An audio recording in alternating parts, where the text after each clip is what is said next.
We live in a culture that tends to confuse clarity with truth, as though what cannot be named does not exist.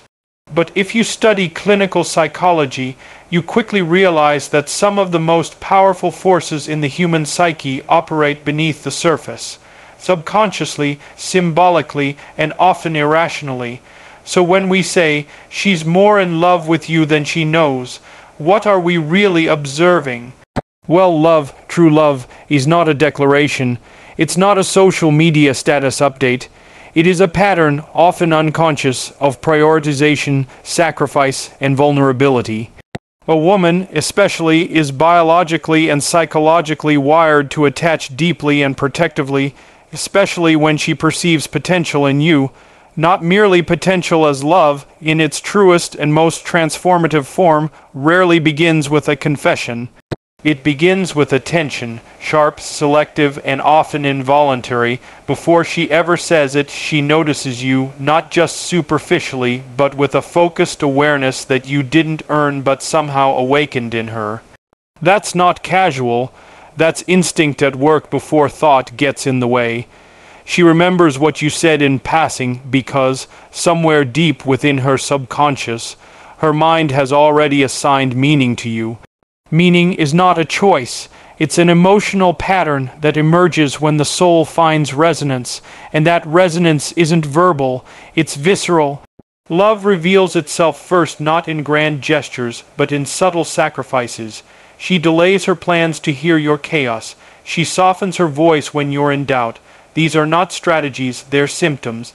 Symptoms of an affection too deep to name and too raw to manage. They precede awareness and override logic. When she is more in love with you than she knows, she will defend you before she understands why. Her emotional intuition leaps forward while her conscious mind drags behind, confused and cautious. That's the unconscious body stepping in before the ego decides it's safe. She will become angry when you betray your own potential, not because you disappointed her personally, but because something inside her believes in you even when she cannot articulate it. That belief isn't rational. It's sacred, and it binds her emotionally to your becoming. You'll notice she begins to attune herself to your moods, reacting not just to what you say, but to what you don't say. That's not training. That's biological empathy in motion. Evolution favored the feminine ability to perceive threat, inconsistency, or pain, especially in someone she subconsciously cherishes. Watch what she tolerates. Her silence in your weakness may not be approval. It may be a form of mercy. A soul giving you space to gather your strength. She might not understand why she holds back her judgment, but love always knows more than we do. The unconscious doesn't ask permission, it acts, it rearranges priorities. It puts your well-being above hers in small, quiet ways that most people would miss. But if you watch her, really watch her, you'll see it. You'll see the burden she picks up quietly, just so you don't have to carry it alone. This is not about dependency, it's about voluntary suffering. It's about choosing discomfort in exchange for proximity to someone whose soul has struck a chord in yours. She wouldn't call it love yet, but the sacrifice is already underway. If she listens to your childhood pain with eyes that don't flinch, understand this. She's holding space for the boy inside the man. That's not casual interest. That's a deep archetypal impulse to nurture something she hasn't claimed yet, but has already committed to emotionally. She'll get angry over the small ways you sabotage yourself. Not because it inconveniences her, but because her psyche has already begun to root for your success, as if it's her own. That's not control. That's maternal instinct wrapped in romantic latency. You'll find her withdrawing not from lack of care, but from overwhelming concern. Sometimes the subconscious invests more than the conscious mind can handle. That withdrawal is not rejection, it's internal conflict. She's more in than she's ready to admit. She defends you when others criticize you, even when you're wrong, not to justify you, but to protect you from the world while you figure yourself out. That's not blindness. That's loyalty ahead of logic. Notice how her humor adjusts to mirror yours. Her vocabulary shifts. Her timing synchronizes. These aren't affectations. They're signs of a mind aligning itself with someone it values. Mirror neurons are biological proof that the body knows love before the mouth can declare it. She may not dream about weddings or future plans yet, but she might start imagining you in places you haven't been, her family gatherings, her friend circles, even her stories. That's not planning, that's emotional infiltration. That's your presence rewriting her internal narrative. She begins to soften in your presence, even if she's fierce with others. That shift in tone, that gentleness, it's the unconscious expression of reverence. It's not something she does for everyone. It's something she doesn't even notice she's doing for you. She delays her own needs to listen to your confusion. She reshuffles her schedule to meet your chaos. These are not romantic theatrics, they are subconscious offerings, a primitive way of saying, your pain matters more than my convenience. You'll see her correcting you not to shame you, but to sharpen you. When a woman loves a man unconsciously, her criticism isn't rejection, it's responsibility. She feels accountable to your potential, not because she should, but because something primal won't let her look away. She hides her own emotional needs not out of manipulation, but out of fear that naming them might push you away. When love is unconscious, it's cautious, it doesn't yet trust the light, so it cloaks itself in kindness and restraint, waiting for permission to surface. You'll recognize the shift when her anxiety rises without reason. That's her unconscious detecting threat to something valuable. She can't articulate it, but her nervous system knows what her conscious mind doesn't, that you are not just another person. You are hers, even if no one has said it. She notices your smallest changes, your silence, your tone, your breath. That's not obsession, that's attunement. It's the body's way of learning someone it wants to protect. You don't train that, you don't teach that, it's ancient biological knowing. She may distance herself temporarily, not because she feels less, but because she's starting to feel too much and she hasn't yet caught up to the emotional consequences. Love that grows faster than consciousness creates tension, and in that tension she may pull away to think, not to escape, but to understand. She begins to take responsibility for your healing even when you didn't ask her to. That is not her weakness. That is her subconscious stepping in to carry what she hopes you will soon learn to hold for yourself. She laughs more around you, but it's a different kind of laughter. It's lighter, freer, as if being near you gives her nervous system permission to rest. That's not flirtation, that's safety. That's her body realizing, long before her mind does, that this connection is different. Love, before it is declared, is endured. It is carried. It is lived in gestures too subtle for most to name, but too powerful to be ignored.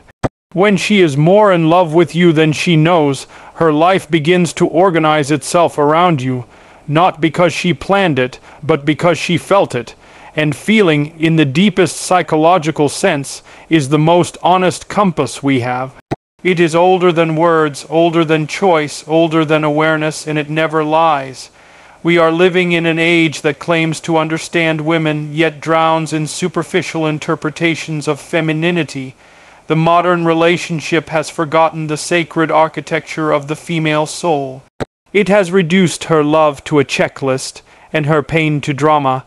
But beneath her surface lies a psychological cathedral, older than civilization itself.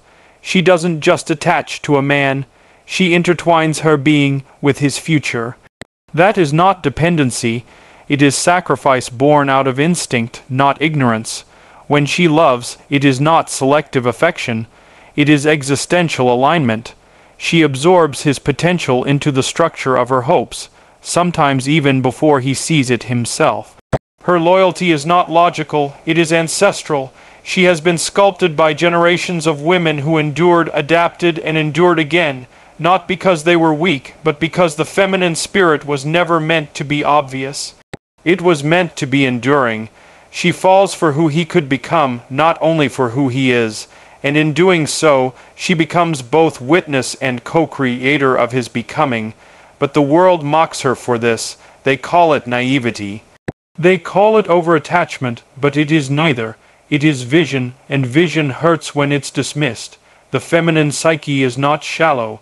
It is a deep ocean of contradiction. She can smile while grieving, support while breaking, nurture while doubting. That is not confusion, that is duality. She holds complexity like breath effortlessly, but not without cost. She idealizes him not because she is blind, but because she hopes, and hope, when given fully, is dangerous. Because when it is broken, it doesn't just wound, it disorients. It dismantles the internal world she built around him, not because he asked for it, but because she offered it. Her silence is not emptiness. It is containment. It is the sacred act of processing pain without unleashing it on the person she loves. She does not cry to manipulate. She cries because the emotion inside her has no other form of escape. Her suffering is not theatrical, it is chemical, and when she suffers, she doesn't broadcast it. She internalizes it. She translates it into actions, into patience, into presence, into restraint. The man thinks she's fine. The world sees composure, but inside her is a war between what she gave and what she lost. She loves in a way that rewires her nervous system. Her body begins to respond to his absence as if it were injury. That's not fantasy, that's neurology. When a woman loves deeply, her brain processes separation as trauma, not melodrama trauma.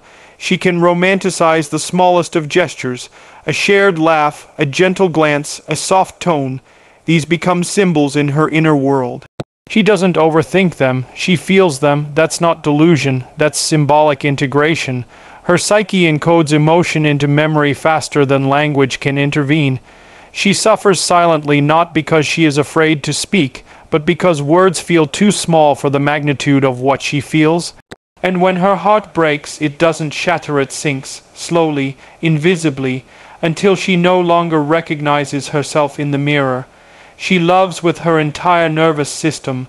Her hormones adjust, her sleep shifts. Her dreams change. She doesn't just date a man. She hosts him in her biology. That is not weakness, that is immersion, and it is exhausting when unreciprocated. She does not love halfway. She either guards her soul like a fortress, or she lays it bare like an altar. There is no in-between, and when she chooses the latter, she doesn't expect worship, but she does deserve reverence, because to give that much is to risk collapse, and collapse does come. Quietly, slowly, cruelly, when the love she gave is mishandled. She becomes her own prison, trapped between what she felt and what reality delivered. That tension breaks her spirit more than betrayal itself. She doesn't always know how deep she's gone until she tries to leave. That's when the gravity of her attachment reveals itself, not when she enters but when she exits, and the world wonders why she can't just walk away, because they never saw how far she walked in. Her attachment is not neediness. It is psychological investment. She bet on him with her mind, her soul, her structure. To detach is not just to walk away, it is to dismantle. And destruction hurts more when you built the very thing you now have to escape. She is accused of caring too much, but the truth is others care too little. She is accused of overreacting, but often she is responding to layers of pain no one else even noticed. Her instincts are sharp. Her thresholds are high, but when she breaks, it's because she bore more than anyone understood. She can see his darkness and still choose his light. That is not desperation, that is discernment. She does not run from a man's wounds, she studies them. She seeks the boy beneath the anger, the man beneath the silence, the soul beneath the armor. But in doing so, she often forgets herself. She becomes the healer, the mirror, the sanctuary. And while she is all those things, she is also human. She has limits, and when those limits are crossed, her eggs, it is not rage, it is nothingness. That's how you know she's done, when she no longer reacts, when silence replaces fire. She forgives more than she should. Not because she doesn't value herself, but because she values the relationship even when it no longer feeds her. That's not passivity. That's hope weaponized against her own well-being. She can read his energy before he speaks. She notices the fatigue in his voice, the hesitation in his texts, the shift in his eyes. That's not magic, that's attention, a level of awareness that costs her peace every time it's not reciprocated. She wants depth, not drama, meaning, not attention, presence, not performance, but the modern world has fed her breadcrumbs of affection and called it love. So now, even when she finds something real, she doubts it. Because she's been trained to mistrust her own emotional clarity, she stays long after her soul begins to whisper warnings, not because she's blind, but because she remembers. She remembers who he was when he tried, who she was when she believed, and that memory becomes an anchor, even as the present becomes a storm. She has dreams she buries, ambitions she pauses, and fears she silences, all for the hope that this connection will become what she knows it could be. She isn't weak, she's waiting, but waiting too long turns even the most vibrant soul into a shadow, and still she would do it again. She would choose love even if it means suffering, because for the feminine psyche, love is not a game, it is destiny. And destiny, once glimpsed, is hard to forget. So if you ever find yourself wondering whether she loves you, don't just listen to her words. Study her patterns. Trace the sacrifices she didn't name. Observe the care she didn't label. Feel the silence she filled without recognition, because long before she ever says, "I love you," she's already been showing you in ways most men are too distracted to see. Modern relationships are failing not because women feel too much, but because men see too little. You want to know if she loves you, ask yourself what parts of her life she's made room for you in. Ask yourself whose pain she puts first. Ask yourself whose future she's silently rooting for. When a woman is more in love with you than she knows, the tragedy isn't just that she doesn't see it yet. It's that you might not either. And if you fail to notice it, if you minimize it, if you exploit it, you are not just walking away from affection. You are rejecting one of the most sacred forces still left in this fractured world. So rise to it, recognize it, and more than anything, become the kind of man who sees what love looks like before it's spoken. Because if you wait for her to say it, you've already missed the miracle.